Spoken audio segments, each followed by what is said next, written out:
Assalamualaikum warahmatullahi wabarakatuh.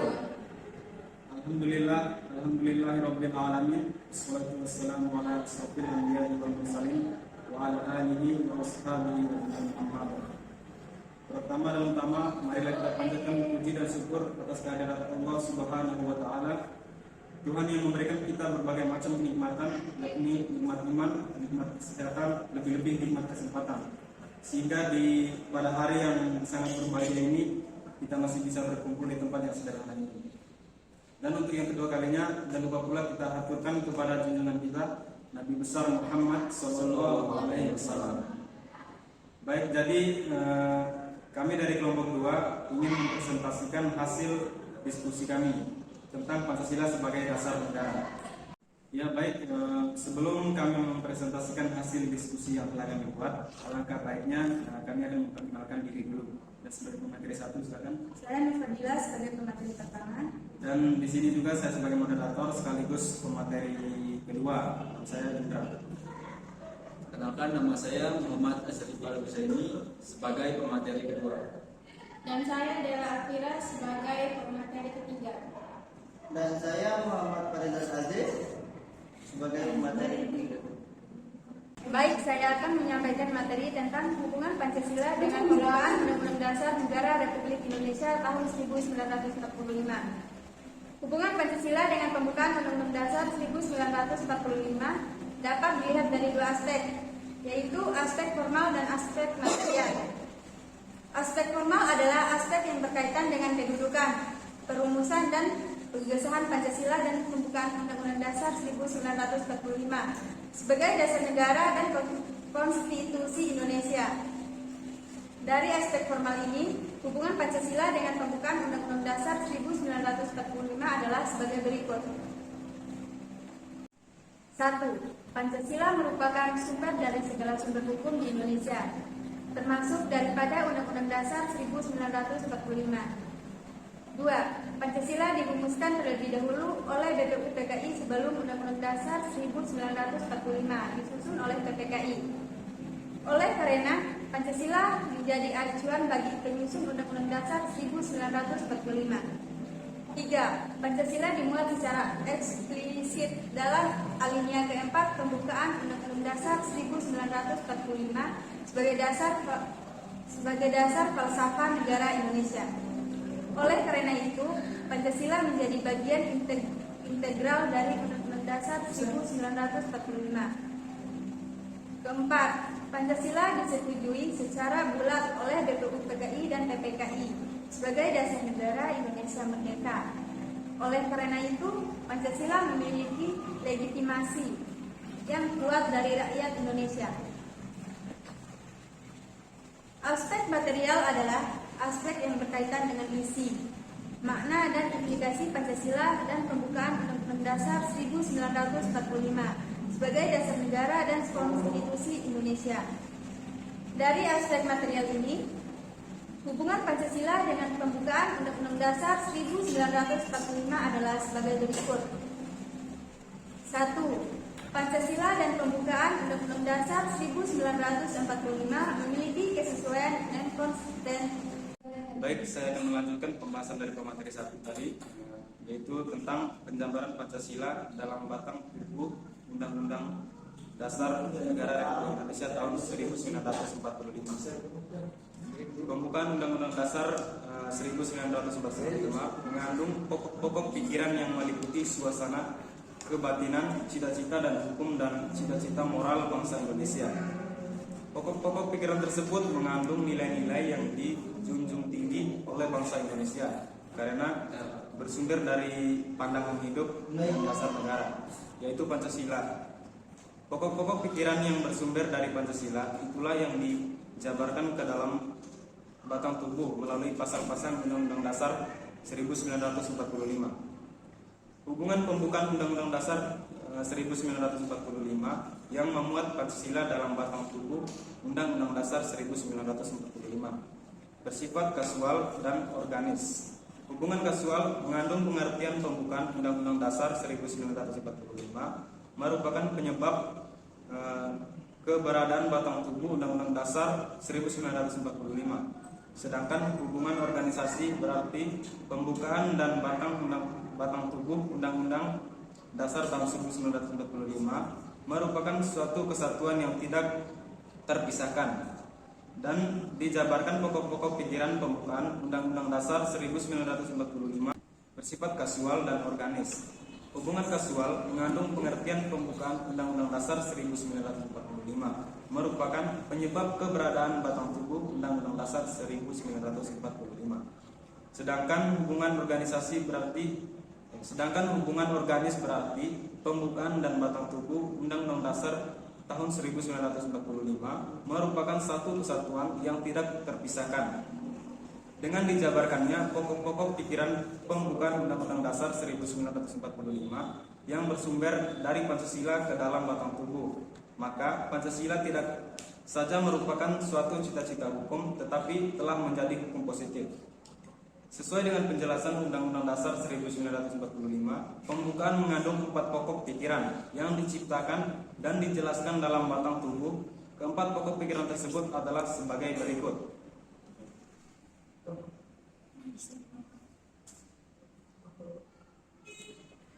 1. Pokok pikiran pertama berintika persatuan, yaitu negara melindungi segenap bangsa Indonesia dan seluruh tumpah darah Indonesia dengan berdasarkan atas persatuan dengan mewujudkan keadilan sosial bagi seluruh rakyat Indonesia. 2. Pokok pikiran kedua berintikan keadilan sosial, yaitu negara hendak mewujudkan keadilan sosial bagi seluruh rakyat. Dan yang ketiga, pokok pikiran kegiatan berintika kedaulatan rakyat, yaitu negara berkedaulatan rakyat berdasarkan atas kerakyatan dan permusyawaratan perwakilan. Yang keempat, pokok pikiran keempat berintikan ketuhanan yang Maha Esa, yaitu negara berdasarkan atas ketuhanan yang Maha Esa menurut dasar kemanusiaan yang adil dan beradab. Pokok pikiran pertama mengasahkan bahwa aliran pengertian negara persatuan diterima dalam pembukaan Undang-Undang Dasar 1945, yaitu negara yang melindungi bangsa Indonesia seluruhnya.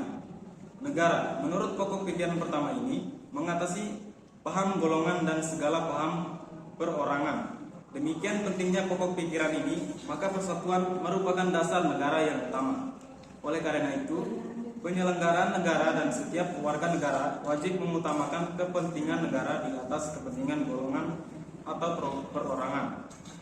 Pokok pikiran kedua merupakan kuasa finalis dalam pembukaan Undang-Undang Dasar 1945 yang mengasahkan suatu tujuan atau suatu cita-cita yang hendak dicapai. Melalui pokok pikiran ini dapat ditentukan jalan dan aturan-aturan yang harus dilaksanakan dalam undang-undang sehingga tujuan dan atau cita-cita dapat dicapai dengan berdasarkan kepada pokok pikiran pertama, yaitu persatuan. Hal ini menunjukkan bahwa pokok pikiran keadilan sosial merupakan tujuan negara yang didasarkan kesadaran bahwa manusia Indonesia mempunyai hak dan kewajiban yang sama untuk menciptakan keadilan sosial dalam kehidupan bermasyarakat, berbangsa, dan bernegara. Pokok pikiran ketiga mengandung konsekuensi logis yang menunjukkan bahwa sistem negara yang terbentuk ke dalam Undang-Undang Dasar harus berdasar atas kedaulatan rakyat dan permusyawaratan perwakilan. Menurut Bakri, tahun 2010-2009, aliran sesuai dengan sifat masyarakat Indonesia. Kedaulatan rakyat dalam pokok pikiran ini merupakan sistem negara yang menegaskan kedaulatan berada di tangan rakyat dan dilakukan sepenuhnya oleh Majelis Permusyawaratan Rakyat atau disingkat sebagai MPR. Pokok pikiran keempat menurut koneksi logis yaitu Undang-Undang Dasar harus mengandung isi yang mewajibkan pemerintah dan lain-lain menyelenggarakan negara untuk melihat budi pekerti kemanusiaan yang luhur. Pokok pikiran ini juga mengandung pengertian takwa terhadap Tuhan Yang Maha Esa dan pokok pikiran kemanusiaan yang adil dan beradab, sehingga mengandung maksud mewujudkan tinggi hak asasi manusia yang luhur, budi pekerti kemanusiaan yang luhur. Pokok pikiran keempat, pembukaan Undang-Undang Dasar 1945 merupakan atas moral bangsa dan negara. Bakri tahun 2010 sampai 2009.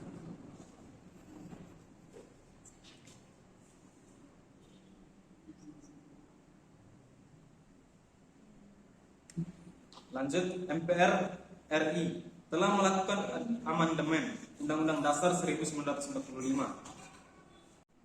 Selanjutnya, MPR RI telah melakukan amandemen Undang-Undang Dasar 1945 sebanyak 4 kali secara berturut-turut terjadi pada 19 Oktober 1999. Pada tanggal 18 Agustus tahun 2000, 9 November tahun 2001 dan 10 Agustus tahun 2001. Menurut Rinjin tahun 2012 ayat 245 sampai 246, keseluruhan batang tubuh Undang-Undang Dasar Negara Republik Indonesia tahun 1945 yang telah mengalami amandemen dapat dikelompokkan menjadi 3 bagian, yaitu 1. Pasal-pasal yang terkait aturan pemerintahan dengan negara dan kelembagaan negara. Yang kedua, pasal-pasal yang mengatur hubungan antara negara dan penduduknya yang meliputi warga negara, agama, pertahanan negara, pendidikan, dan kesejahteraan sosial. Yang ketiga, pasal-pasal yang berisi materi lain berupa aturan mengenai bendera negara, bahasa negara, lambang negara, lagu kebangsaan, pembukaan Undang-Undang Dasar, aturan peralihan, dan aturan tambahan. Berdasarkan hasil amandemen dan pengelompokan keseluruhan batang tubuh Undang-Undang Dasar Negara Republik Indonesia tahun 1945, berikut disampaikan beberapa contoh penyebaran Pancasila ke dalam batang tubuh melalui pasal-pasal Undang-Undang Dasar Negara Republik Indonesia tahun 1945. Yang pertama, sistem pemerintahan negara dan kelembagaan negara. Pasal 1 ayat 3 yang berbunyi, negara Indonesia adalah negara hukum. Negara hukum yang dimaksud adalah negara yang menegakkan supremasi hukum untuk menegakkan keadilan dan kebenaran dan tidak ada kekuasaan yang tidak dipertanggungjawabkan. Pasal yang kedua yaitu pasal 3 ayat 1 yang berbunyi, MPR berwenang mengubah dan menetapkan undang-undang dasar. Yang kedua, hubungan antar negara dan penduduknya yang meliputi warga negara, agama, pertahanan negara, pendidikan, dan kesejahteraan sosial. Pasal yang pertama yaitu pasal 26 ayat 2 yang berbunyi, penduduk ialah warga negara Indonesia dan orang asing yang bertempat tinggal di Indonesia. Pasal kedua yaitu pasal 27 ayat 3 yang berbunyi, setiap warga negara berhak dan wajib ikut serta dalam upaya pembelaan negara. Pasal yang ketiga yaitu pasal 29 ayat 2 yang berbunyi, negara menjamin kemerdekaan tiap-tiap penduduk untuk memeluk agamanya masing-masing dan untuk beribadat menurut agamanya dan kepercayaannya itu. Terus pasal yang keempat yaitu pasal 31 ayat 2. Setiap warga negara wajib mengikuti pendidikan dasar dan pemerintah wajib membiayainya. Yang kelima, pasal 34 ayat 2 yang berbunyi, negara mengembangkan sistem jaminan sosial bagi seluruh rakyat dan memberdayakan masyarakat yang lemah dan tidak mampu sesuai dengan martabat kemanusiaan. Berdasarkan penjelasan di atas, hubungan Pancasila dengan pembukaan Undang-Undang Dasar 1945 dapat dipahami sebagai hubungan yang bersifat formal dan material. Hubungan secara formal seperti dijelaskan oleh pemateri yang pertama tadi menuju pada tercantumnya Pancasila sebagai formal di dalam pembukaan yang mengandung pengertian bahwa tata kehidupan bernegara tidak hanya bertopang pada asas asusila ekonomi politik, akan tetapi dalam perpaduannya dengan keseluruhan asas yang melekat padanya, yaitu perpaduan asas-asas kultural, religius, dan asas-asas kenegaraan yang unsur-unsurnya terdapat dalam Pancasila. Hubungan pembukaan Undang-Undang Dasar 1945 yang memuat Pancasila dalam batang tubuh Undang-Undang 1945 bersifat kausal dan organis. Hubungan kausal mengandung pengertian pembukaan Undang-Undang Dasar 1945 merupakan penyebab keberadaan batang tubuh Undang-Undang Dasar 1945. Sedangkan hubungan organisasi berarti pembukaan dan batang tubuh UUD 1945 merupakan satu kesatuan yang tidak dapat terpisahkan. Dengan dijabarkannya pokok-pokok pikiran pembukaan Undang-Undang Dasar 1945 yang bersumber dari Pancasila ke dalam batang tubuh, maka Pancasila tidak saja merupakan suatu cita-cita hukum, tetapi telah menjadi hukum positif. Baik, saya akan melanjutkan materi dari pemateri kedua tadi, implementasi Pancasila dalam pembuatan kebijakan negara dalam bidang politik, ekonomi, sosial, budaya, dan HAKAM.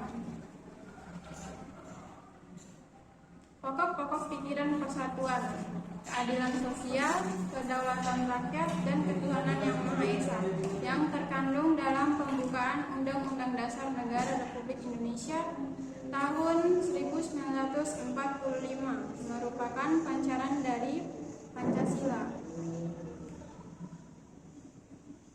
di mana 4 pokok pikiran tersebut mewujudkan cita-cita hukum yang menguasai hukum dasar negara, yaitu Undang-Undang Dasar Republik Indonesia tahun 1945. Penjabaran keempat pokok pikiran pembukaan ke dalam pasal-pasal Undang-Undang Dasar Negara Republik Indonesia tahun 1945 mencakup 4 aspek kehidupan bernegara, di antaranya: A. Implementasi Pancasila dalam pembuatan kebijakan dalam bidang politik. Pokok-pokok pikiran pancaran dari sila keempat dan kedua Pancasila yang merupakan landasan kehidupan nasional bidang politik di negara Indonesia, diantaranya: 1. Pasal 26 ayat 1. Siapa-siapa saja yang dapat menjadi warga negara Republik Indonesia. Indonesia tidak hanya ditinggali oleh warga negara Indonesia, melainkan banyak orang berkebangsaan negara lain yang bertempat tinggal di Indonesia, yang mengakui Indonesia sebagai tanah airnya dan bersikap setia kepada negara Republik Indonesia yang telah disahkan oleh Undang-Undang sebagai warga negara Republik Indonesia.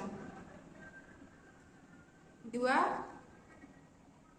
Pasal 26 ayat 2 menyatakan bahwa penduduk ialah warga negara Indonesia dan orang asing yang bertempat tinggal di Indonesia. Berbeda dengan warga negara Republik Indonesia yang secara sah menjadi warga negara Republik Indonesia. Adapun syarat-syarat menjadi warga negara dan penduduk Indonesia yang dinyatakan di dalam pasal 29 ayat 3. Pasal 27 ayat 1 menyatakan kesamaan kependudukan warga negara di dalam hukum dan pemerintah dengan tidak ada kecualinya. Ketentuan ini menunjukkan adanya keseimbangan antara hak dan kewajiban, dan tidak adanya diskriminasi di antara warga negara baik mengenai haknya maupun mengenai kewajibannya.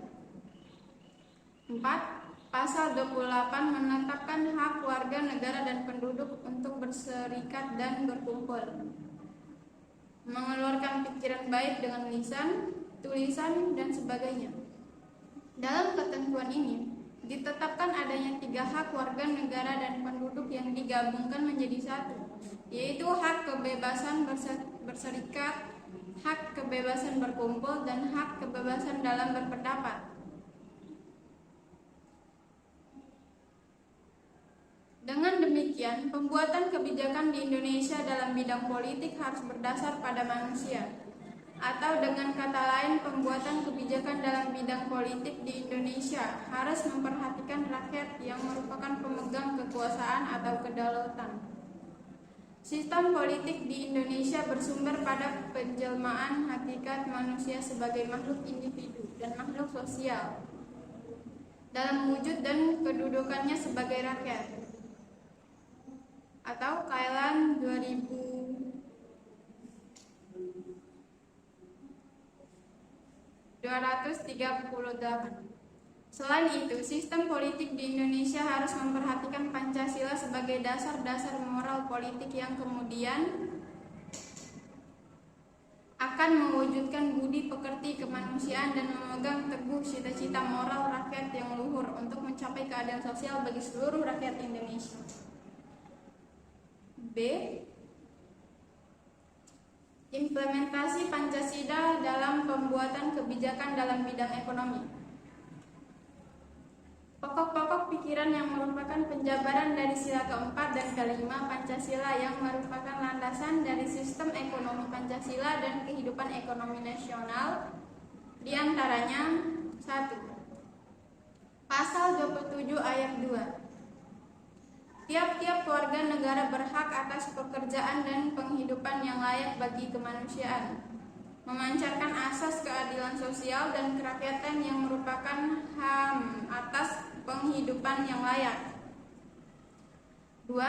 Pasal 33 ayat 1. Perekonomian disusun sebagai usaha bersama berdasar atas nama kekeluargaan, menunjukkan adanya HAM atas usaha perekonomian. Ayat 2. Cabang-cabang produksi yang bagi negara dan yang menguasai hajat hidup yang banyak dikuasai oleh negara. Adanya HAM atas kesejahteraan sosial. Ayat 3. Bumi, air, dan kekayaan alam yang terkandung di dalamnya dikuasai oleh negara dan dipergunakan untuk sebesar-besarnya kemakmuran rakyat. 3. Pasal 34 ayat 1. Fakir, miskin, dan anak-anak yang terlantar dipelihara oleh negara. Ayat 2. Negara mengembangkan sistem jaminan sosial bagi seluruh rakyat dan memberdayakan manusia yang lemah dan tidak mampu sesuai dengan martabat kemanusiaan, menegaskan HAM atas jaminan sosial. Pembuatan kebijakan negara dalam bidang ekonomi dimaksud untuk menciptakan sistem perekonomian yang bertumbuh pada kepentingan rakyat. Selanjutnya yang C. Implementasi Pancasila dalam perbuatan kebijakan dalam bidang sosial budaya. Pokok-pokok pikiran yang merupakan pancaran dari sila pertama, kedua, dan ketiga yang merupakan landasan bagi pembangunan bidang kehidupan keagamaan, pendidikan, dan kebudayaan nasional. Di antaranya 1. Pasal 29 ayat 1. Negara berdasar ketuhanan yang Maha Esa, menegaskan kepercayaan bangsa Indonesia terhadap Tuhan yang Maha Esa. Ayat 2. Negara menjamin kemerdekaan tiap-tiap penduduk untuk memeluk agamanya masing-masing dan beribadat menurut agama dan kepercayaannya. Menyatakan atas HAM kemerdekaan beragama. 2. Pasal 31 ayat 1. Setiap warga negara berhak mendapat pendidikan. HAM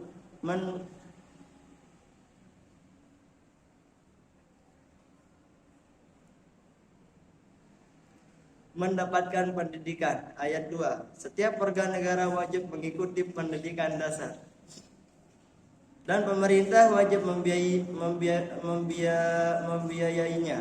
Merupakan kewajiban asasi manusia. 3. Pasal 32 ayat 1.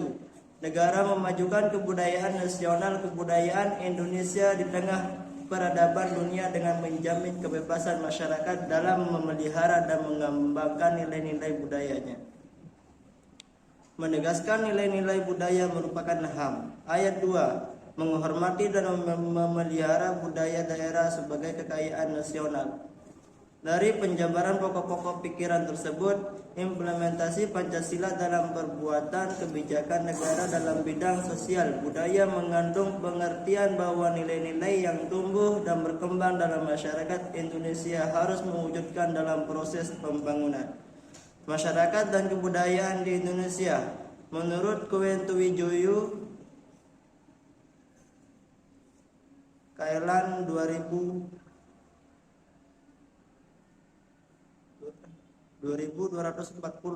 sebagai kerangka kesadaran, Pancasila dapat merupakan dorongan untuk melepaskan simbol dari keterkaitan struktur universalisasi,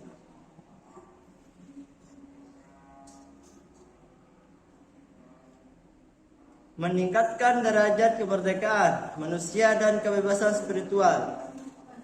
Dengan demikian, Pancasila dapat menjadi arah bagi kebijakan negara dalam mengembangkan bidang kehidupan sosial budaya Indonesia yang beradab, yang harus dilakukan dengan mengangkat nilai-nilai yang dimiliki bangsa Indonesia.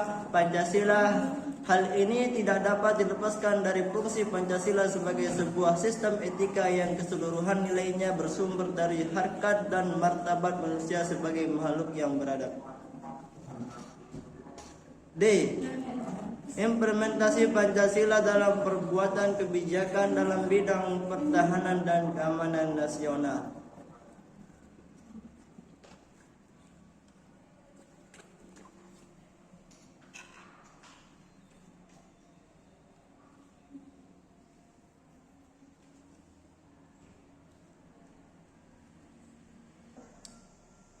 D. Implementasi Pancasila dalam perbuatan kebijakan dalam bidang pertahanan dan keamanan nasional. Pokok-pokok pikiran yang merupakan pancaran dari sila pertama Pancasila yang merupakan landasan bagi pembangunan bidang pertahanan dan keamanan nasional.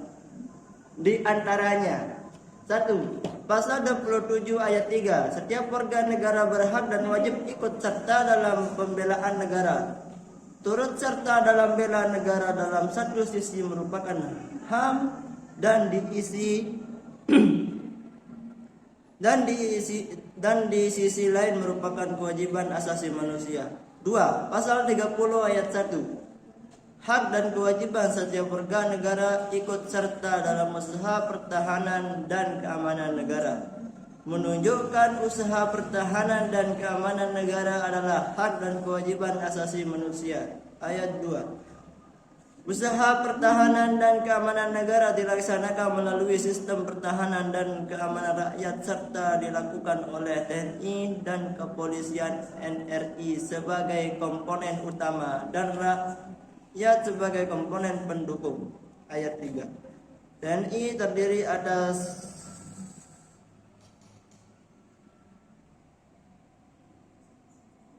Angkatan Darat, Angkatan Laut, Angkatan Udara sebagai alat negara yang bertugas mempertahankan, melindungi, mengayomi, melayani masyarakat serta menegakkan hukum.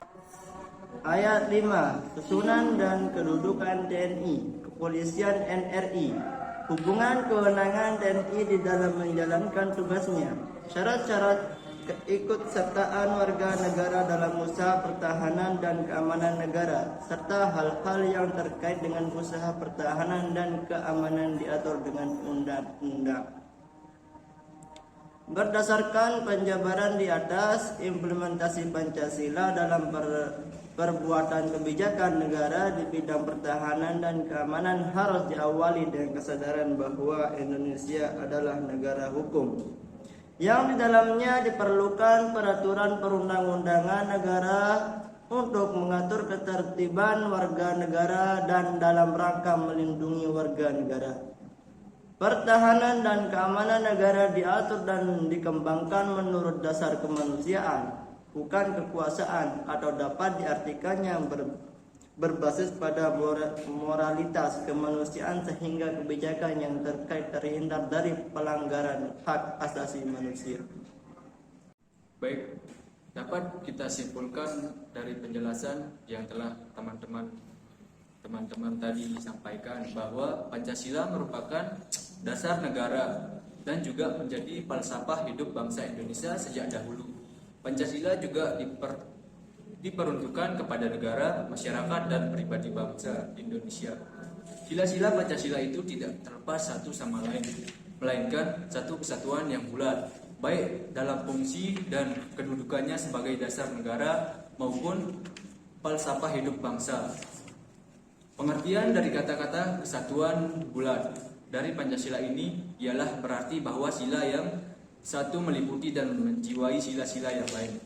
Sekian presentasi dari kelompok kami. Kurang dan lebihnya mohon dimaafkan. Wabillahi taufik wal hidayah. Wassalamualaikum warahmatullahi wabarakatuh.